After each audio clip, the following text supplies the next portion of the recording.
আসসালামু আলাইকুম। ওয়ালাইকুম আসসালাম। ম্যানেজার সাহেব, আমার একটা রুম বুকিং দেওয়া ছিল। হ্যাঁ, আপনার নাম কি সবুজ? জি স্যার। হ্যাঁ, সবুজ নামে বুকিং আছে। এই ৪০৩ নাম্বার। হ্যাঁ হ্যাঁ হ্যাঁ, হ্যাঁ, ৪০৩ নম্বর। ৪০৩ নাম্বার একটা বুকিং। আপনার তো টাকা টাকা সব পেড আছে। জি। হ্যাঁ, আচ্ছা, তাহলে রুমের চাবিটা দেন। জোনাকি, জি স্যার। এদিকে একটু আসো। ৪০৩ নাম্বারটা ওনার খুলে দিয়ে আসো।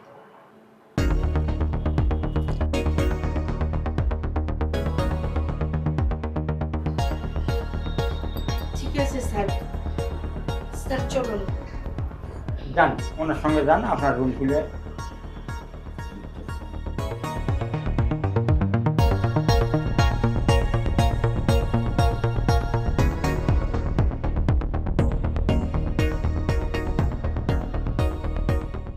স্যার আসেন। স্যার এই হলো আপনার রুম। হ্যাঁ, ঠিক আছে, মোটামুটি সুন্দর আছে। স্যার জি।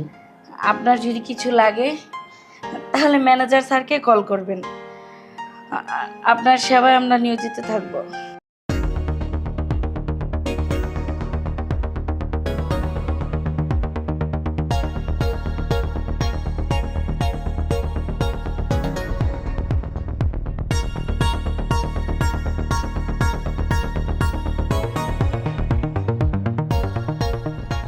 স্যার ও হ্যাঁ হ্যাঁ হ্যাঁ, বলেন কি যেন বলছিলেন। তাহলে আপনি রেস্ট করেন, আমি আসি। ও, আরেকটা কথা, ম্যানেজারকে ফোন করলে আপনি আসবেন তো, নাকি আবার অন্য কাউকে পাঠাবেন? দেখেন স্যার, আমাদের এখানে নিয়ম হচ্ছে যে যখন থাকবে সেই আসবে, এটাই এখানকার নিয়ম। সে নিয়ম যাই হোক, আপনি না আসলে আমি ম্যানেজারকে কিন্তু ফোন করব না। উম, ঠিক আছে স্যার, সমস্যা নেই। আপনার যখন যেটা লাগবে আপনি ম্যানেজারকে ফোন দিবেন, আমি চলে আসব। আচ্ছা, ভাল লাগলো, আপনি আসলেই খুশি। ঠিক আছে স্যার, তাহলে আপনি থাকেন।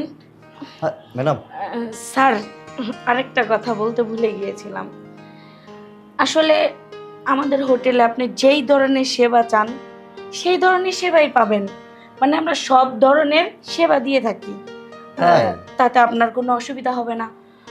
আর এমনি তো এই হোটেলটা আমি নিজেই চালাই। ও আচ্ছা, এই কথা। হ্যাঁ, ম্যানেজারের পরে আমি নিজে এটার দায়িত্ব পালন করি। তাই না? সেই জন্য বললাম। জি।